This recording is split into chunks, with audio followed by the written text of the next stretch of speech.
বিসমিল্লাহির রহমান রহিম। আসসালামু আলাইকুম। যে আউটসোর্সিং এর পক্ষ থেকে আপনাদের সবাইকে আমন্ত্রণ। তো আজকের ভিডিওতে আমরা দেখব যে পায়োনিয়র অ্যাকাউন্ট আপনি কিভাবে ডিলিট করবেন। অর্থাৎ আপনার অ্যাকাউন্টটা যদি কোনো সমস্যা হয় বা আপনি যদি মনে করেন যে আপনি এই অ্যাকাউন্টটা ডিলিট করে দিবেন, তাহলে আপনি অ্যাকাউন্টটা কিভাবে ডিলিট করবেন আজকে ভিডিওতে তা দেখাবো। তো ডিলিট করার জন্য প্রথমে আপনি হেল্প যে অপশনটা আছে এখান থেকে আপনি সাপোর্ট সেন্টারে ক্লিক করবেন। তো আমরা সাপোর্ট সেন্টারে ক্লিক করতেছি। তো দেখেন এভাবে সাপোর্ট সেন্টারে একটা সার্চ বক্স আসবে। এখানে উপরে লেখা আসছে যে how can we help you. তো এখানে আপনি লিখবেন ক্যান্সেল অ্যাকাউন্ট। তো আমরা এখানে ক্যান্সেল অ্যাকাউন্ট লিখতেছি। তো ক্যান্সেল অ্যাকাউন্ট লিখে আমরা এখানে সার্চ দিচ্ছি।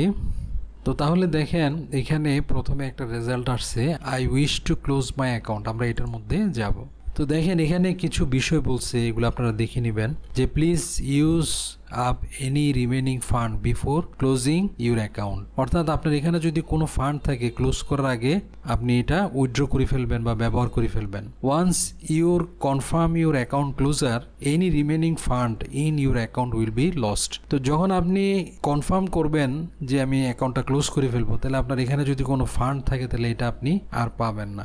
Any funding source link to your account will not be available to link another Payoneer account once your account is close. অর্থাৎ আপনি যদি কোনো পায়োনিয়র অ্যাকাউন্টের সাথে লিঙ্ক করে থাকেন তাহলে কিন্তু ওই টাকাটা এখানে আপনি আর অ্যাভেলেবল করতে পারবেন না। You will not be able to use the same email address to register for a new Payoneer account. অর্থাৎ এখানে আপনি যে ইমেল অ্যাকাউন্ট দিয়ে রেজিস্ট্রেশন করছেন ওই অ্যাকাউন্ট দিয়ে কিন্তু পরবর্তীতে আপনি কি করতে পারবেন না, আপনি অ্যাকাউন্ট ক্রিয়েট করতে পারবেন না। অন্য ইমেল দিয়ে কিন্তু আপনি অ্যাকাউন্ট ওপেন করতে পারবেন। তো এই জিনিসগুলো আপনারা ভালো করে দেখে নেবেন। তো আমরা কন্টাক্ট আছে ক্লিক করলাম। তো তাহলে দেখেন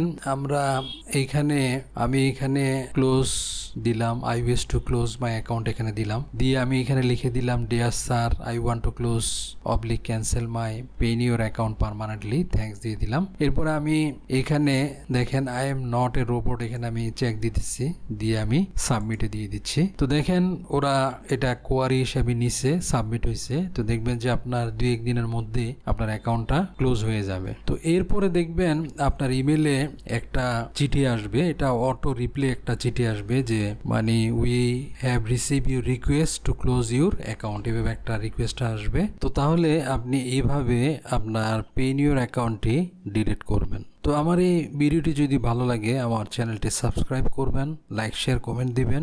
পরবর্তী ভিডিওতে আমরা পায়োনিয়রের আরো অন্যান্য বিষয় নিয়ে আলোচনা করব।